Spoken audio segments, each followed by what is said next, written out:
Hi, this is Alex from phpacademy.org, and this is another video tutorial for the new Boston. Now, if you've watched some of my other tutorials that I've created, you will see that I'm now in a different environment and I'm not using context for this tutorial.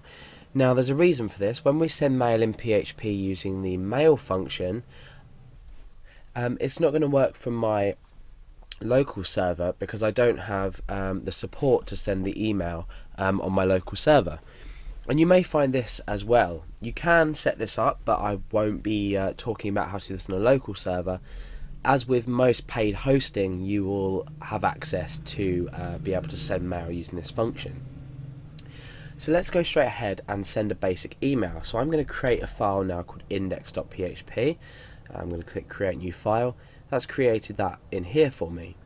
Now I'm going to click on code editor so we can start editing this file. Okay, so obviously the first thing we want to do is create PHP tags. Now, the mail function basically looks like this, and it takes typically, in the case that we're going to do, 4 parameters. One after that is optional. I think it takes 5 parameters in total, but you can go to the PHP manual to look that up. Now, we need to create a few variables in order to put into this function. And the first one is to. This is the email address that the email is going to be sent to. So in this case, I'm going to say alex@phpacademy.org. This is my press and business email address only. So the next is the subject. So the subject is going to be this is an email. Now we have the body, so this is going to equal some text that we're going to have in the body of the email. And finally we have the headers. Now the headers, in this example I'm going to show you, I'm going to only work with basic headers. We are just going to use the from field. So what we're going to say is we're going to say from, and then we're going to say someone at phpacademy.org. This is the name that is displayed, or the email address that's displayed from. So if I was, say, sending a mail to someone after they'd registered, say, with the website and the registration process has completed, I could send it from no reply at phpacademy.org, or I could send it from admin at phpacademy.org. The email address doesn't necessarily have to exist.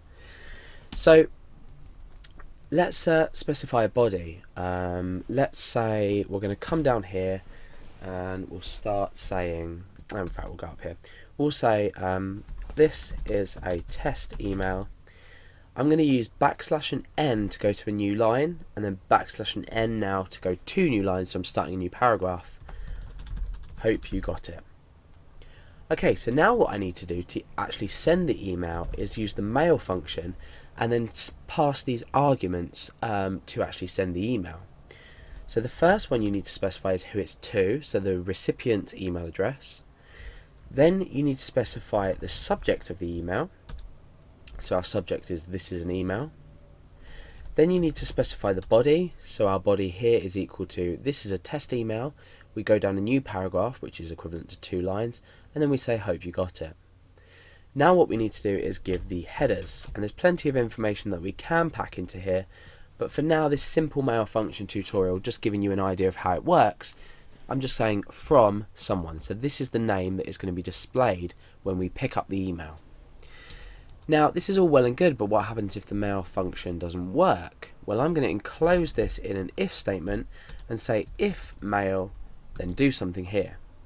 So I'm going to come in and say email has been sent. Then I can say else there was an error sending the email. Just in case the mail function fails for one or more reasons, we can process this and say echo there was an error sending the email. Otherwise, email has been sent.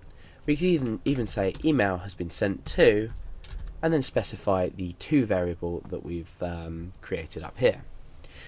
So we need to run and test this now. So I'm going to log into my email account, and we can send this afterwards.